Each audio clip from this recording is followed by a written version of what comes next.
Hello and welcome everyone. As we know कि G7 countries की जो मीटिंग है या कॉन्फ्रेंस थी वो जापान के शहर हिरोशिमा में हो रही थी। एंड आज दैट इज़ 21 मई को ये मीटिंग कंप्लीट हो गई एंड इंडिया को यहाँ पे as a guest country invite किया गया था। एंड वी आल्सो नो कि इसके बाद अब 24 मई को कॉर्ड कंट्रीज़ की मीटिंग होने वाली थी ऑस्ट्रेलिया के शहर सिडनी में, बट अब इस कॉर्ड समिट को कैंसिल कर दिया गया है। रीज़न क्या है? क्योंकि अमेरिका के जो प्रेसिडेंट है जो बाइडन, उन्होंने ये कहा कि वो इस मीटिंग को, इस समिट को अटेंड नहीं कर पाएंगे। अब इसके पीछे रीज़न क्या है? अगर आप ग्लोबल न्यूज़ फॉलो कर रहे होंगे तो आपने सुना होगा कि अमेरिका जो है वो डेट डिफ़ॉल्ट करने वाला है। अब ये डेट डिफ़ॉल्ट क्या होता है, डेट सीलिंग क्या होती है, ये हम यहाँ पे डिस्कस करेंगे। एंड बाई चांस अगर अमेरिका जो है वो डेट डिफ़ॉल्ट कर गया तो इस पे पूरे वर्ल्ड की इकोनॉमीज़ पे क्या एडवर्स इफेक्ट पड़ेगा, वो भी हम यहाँ पे डिस्कस करेंगे। बट ये सब डिस्कस करने से पहले हम पहले ये जानेंगे कि कॉर्ड में कौन सी मेंबर कंट्रीज आती हैं। नाउ जैसे कि आप यहाँ पे देख सकते हैं कि कॉर्ड बेसिकली 4 कंट्रीज का ग्रुप है। इसमें 4 मेंबर कंट्रीज है। One is India, another is Japan, then United States, Australia. तो ये 4 कंट्रीज है। एंड कॉर्ड का आइडिया बेसिकली दिया था जापान के पीएम शिंजो एबी ने 2007 में। एंड इन शिंजो एबी का असैसिनेशन भी हुआ था लास्ट ईयर, आप सबने पढ़ा सुना होगा। देन आल्सो उसके बाद ऑस्ट्रेलिया ने चाइना के प्रेशर में आके पुल आउट किया था। बट फाइनली देन 2017 में इस कॉर्ड को फॉर्म किया गया।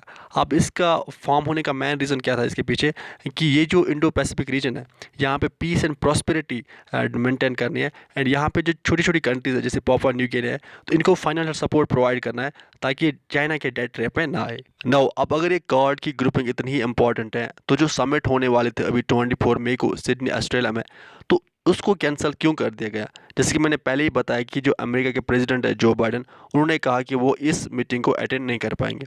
अब रीज़न क्या है? वैसे it is hard to believe कि अमेरिका जैसी पावरफुल कंट्री डेट डिफ़ॉल्ट कर सकती है। बट एंड आल्सो अगर अमेरिका ने डेट डिफ़ॉल्ट कर दिया तो उसका बहुत ही नेगेटिव इम्पैक्ट पड़ेगा पूरे वर्ल्ड की इकोनॉमीज़ पे। तो अब चूंकि ये न्यूज़ कंटिन्यूसली निकल के आ रही है कि जो यूएस है वो डेट डिफ़ॉल्ट करने वाला है। अब ये डेट डिफ़ॉल्ट क्या होता है मैं आपको सिंपल लैंग्वेज में समझाऊंगा।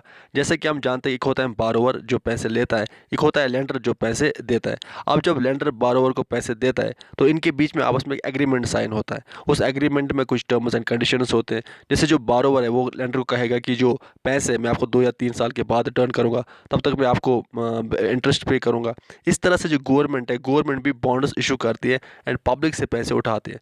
तो अब गवर्नमेंट को इन पैसों पे इंटरेस्ट भी देना होता है हर साल। एंड जब ये बॉन्ड मैच्योर हो जाता है तो उसका रिपेमेंट भी करना होता है। एंड जब गवर्नमेंट ये रिपेमेंट नहीं कर पाता है तो इसे डेट डिफ़ॉल्ट कहते हैं। अब ऐसा नहीं है कि जो गवर्नमेंट है वो अपने मन से जितना चाहे उतना बारो करेगी। इसके लिए प्रॉपर रूल होता है और बिल को पास करनी पड़ते हैं पार्लियामेंट से, यानी प्रॉपर वोटिंग होती है। इसी तरह से यूएसए का जो पार्लियामेंट है जिसका नाम है कांग्रेस, उसमें जो हाउस ऑफ रिप्रेजेंटेटिव्स है जैसे हमारे यहाँ लोकसभा है, वहाँ से बिल पास करनी पड़ती है। तो अब प्रॉब्लम क्या आ रही है? बेसिकली जो बाइडन की पार्टी है दैट इज डेमोक्रेटिक, उनके पास 212 सीट्स है।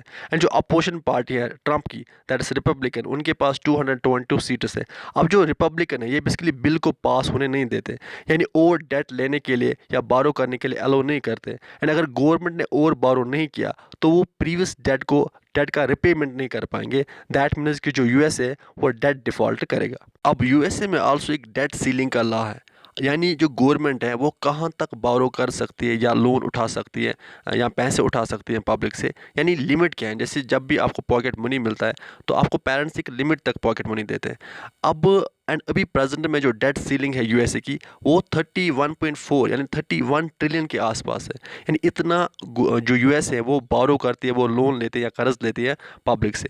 अब दुनिया में सबसे ज़्यादा अमेरिका ही बारो करती है। अगर आप देखोगे बहुत सारी इकनॉमीज़ का मिल के इतना जीडीपी भी नहीं है जितना अमेरिका कर्ज लेते हैं पब्लिक से। एंड अगर यूएसए ने ये डेट सीलिंग इंक्रीज़ नहीं की तो इससे क्या प्रॉब्लम आएगी? जो ऑलरेडी प्रीवियस बोरोइंग्स करके रखे यूएसए ने, उनका वो रिपेमेंट नहीं कर पाएगी, जिसकी वजह से बहुत ही अच्छे चांस है कि यूएसए जो है वो डेट डिफ़ॉल्ट करेगी। नो अब यहाँ पे एक सिंपल क्वेश्चन अराइज होता है कि जो दुनिया है या जो लोग हैं वो यूएसए के बॉन्ड खरीद के यूएसए को पैसे क्यों देते हैं? बिकॉज पूरी दुनिया यूएसए पे ट्रस्ट करते हैं।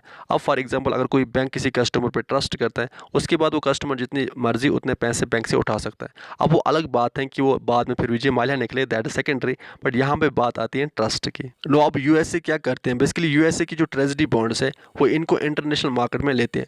एंड फॉर एग्जांपल किसी बॉन्ड का वैल्यू है 10 मिलियन या 100 मिलियन, तो इस बॉन्ड को इशू करते हैं, इसके बदले डॉलर लेते हैं पब्लिक से एंड ये कहते हैं कि हम हर साल आपको 3% या 4% इंटरेस्ट देते रहेंगे एंड जब ये बॉन्ड मेच्योर हो जाएगा तो इसका रिपेमेंट जितने का आपने खरीदा है, फॉर एग्जाम्पल 100 मिलियन का या 10 मिलियन का, तो वो भी हम रिपेमेंट करेंगे। एंड वी ऑलरेडी नो कि जो पूरी दुनिया है या जो लोग हैं वो यूएसए पे ट्रस्ट करते हैं एंड वो ये बॉन्ड लेते हैं एंड इस तरह से जो यूएस है वो डेट रेज करता है मार्केट में। सो यही एक रीज़न है जो ये डेट डिफ़ॉल्ट की सिचुएशन बन रही है यूएसए में कि बाइडेन ने कॉर्ड की समिट जो ऑस्ट्रेलिया में होने वाली थी उसको अटेंड करने से मना कर दिया एंड ये जो कॉर्ड समिट होनी थी इसको कैंसिल करना पड़ा।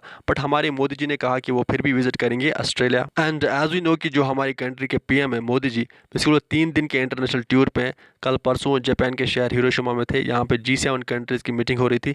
इंडिया को यहाँ पे as a guest country invite किया गया था एंड कल जब वो पापुआ न्यू गिनी पहुँचे तो यहाँ पे इनका बहुत ही वार्म वेलकम हुआ। बेसिकली जो पापुआ न्यू गिनी के पीएम है इन्होंने पीएम मोदी जी के पैर भी छुए। अब 24 मई को बेसिकली मोदी जी पहुँचेंगे ऑस्ट्रेलिया एंड यहाँ पे कॉर्ड की जो मीटिंग है वो अटेंड करेंगे। तो विद दिस हम इस सेशन को कंप्लीट करते, आप अच्छे से पढ़ाई करते रहे, अपने पेरेंट्स का ख्याल अच्छे से रखिए। Good bye.